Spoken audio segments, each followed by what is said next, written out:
امریکہ سب سے زیادہ جوہری ہتھیار رکھنے والے ممالک میں 5550 جوہری ہتھیاروں کے ساتھ دوسرے نمبر پر ہے، اور غاصب صہیونی ریاست اسرائیل دہشت گردانہ کارروائیوں کا پشت پناہ بھی ہے۔ تمام ممالک ایران پر جوہری معاہدے کا حصہ نہ بننے پر پابندیاں لگائے ہوئے ہیں، لیکن اسرائیل اپنے جوہری ذخیروں میں اضافے اور خطے کے ممالک کے لیے خطرے کے باوجود اقوام متحدہ اور امریکہ کی مہربانیوں کا محور ہے۔ جب تک تمام ممالک پر یکساں جوہری ہتھیاروں پر پابندیاں نہیں لگائی جاتی، تب تک جوہری ہتھیاروں سے پاک مشرق وسطیٰ کا خواب شرمندہ تعبیر نہیں ہو سکتا۔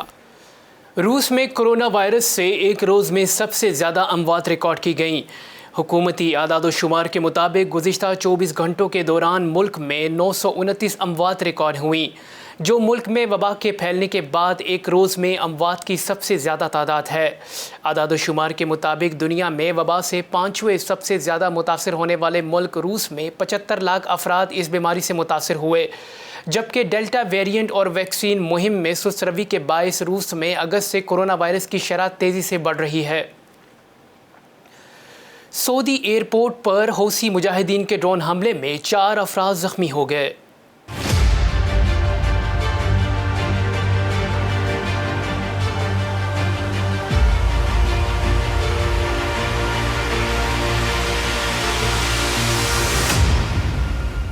العربیہ کی رپورٹ کے مطابق جارح سعودی اتحاد کے ترجمان ترکی المالکی نے آج اعلان کیا کہ یمن کی فورسز نے سعودی عرب کی ابہا ایئرپورٹ پر ڈرون حملہ کرنے کی کوشش کی، جسے ناکام بنا دیا گیا۔ سعودی اتحاد نے اس سے قبل بھی یمن کی فورسز کی جانب سے ڈرون حملے کے بعد اسی قسم کا جھوٹا دعویٰ کیا تھا۔ یمنی فوج کے ترجمان یحییٰ سری کا کہنا ہے کہ سعودی عرب یمن جنگ میں اپنے مذموم مقاصد تک پہنچنے میں ناکام ہو گیا ہے، اور اس جنگ میں آل سعود کی شکست یقینی ہے۔ یمنی فوج اور عوامی رضاکار فورس نے پچھلے چند ماہ کے دوران ابہا اور جیزان کے ہوائی اڈوں کو بارہا ڈرون حملوں کا نشانہ بنایا ہے۔ دونوں ہوائی اڈے مارچ 2015 سے یمن پر جاری سعودی اتحاد کی جارحیت اور بمباری میں لڑاکا طیاروں کو ایندھن فراہم کرنے کا مرکز شمار ہوتے ہیں۔ یمنی فوج اور عوامی رضاکار فورس نے سعودی جارحیت کے جواب میں سعودی عرب کے اندر فوجی اہداف اور اہم تنصیبات کو میزائل حملوں میں ڈرون طیاروں سے نشانہ بنانا شروع کر دیا ہے۔ کئی سال سعودی جارحیت کا سامنا کرنے کے بعد یمنی مجاہدین اس حالت میں آ چکے ہیں کہ سعودی اتحاد کو یمن کی جنگ سے جان چھڑانا مشکل ہو گیا ہے۔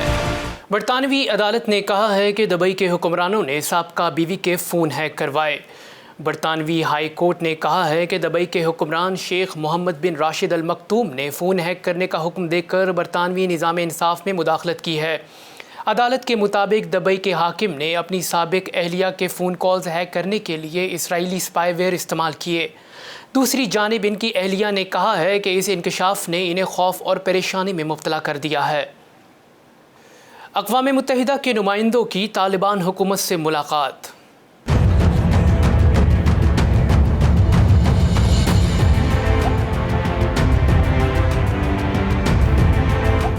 اقوام متحدہ کے ڈپٹی سیکرٹری جنرل اور یونیسیف کے ڈپٹی ایگزیکٹو مینیجر عمر عبدی نے طالبان حکومت کے عہدیداروں سے ملاقات کی۔ اس موقع پر امارات اسلامیہ طالبان حکومت نے صحت کے شعبے میں بین الاقوامی تعاون کا سلسلہ رک جانے پر اظہار تشویش کرتے ہوئے کہا کہ اگر یہ سلسلہ دوبارہ بحال نہ ہوا تو افغانستان کی صورتحال مزید بحرانی ہو جائے گی، جس کے باعث بچے، خواتین اور بیمار سب سے زیادہ نقصان اٹھائیں گے۔ ادھر افغانستان کی عبوری حکومت کے وزیر خارجہ امیر خان متقی نے بھی اقوام متحدہ کے نمائندے کے ساتھ ملاقات کے دوران افغان عوام کی تازہ ترین معاشی صورتحال اور ان کو درکار انسان دوستانہ امداد کے بارے میں تبادلہ خیال کیا۔ یاد رہے کہ بچوں سے متعلق اقوام متحدہ کے ادارے یونیسیف نے حال ہی میں افغان بچوں کی ابتر صورتحال کے بارے میں خبردار کرتے ہوئے کہا ہے کہ اگر ملک کے حالات بہتر نہ ہوئے اور بروقت انسان دوستانہ امداد افغانستان نہ پہنچی تو قریب 10 لاکھ بچوں کی زندگی خطرے میں پڑ جائے گی۔ یونیسیف نے عالمی برادری سے اپیل کی ہے کہ وہ افغانستان کی انسانی امداد کے لیے فوری طور پر میدان میں آئے۔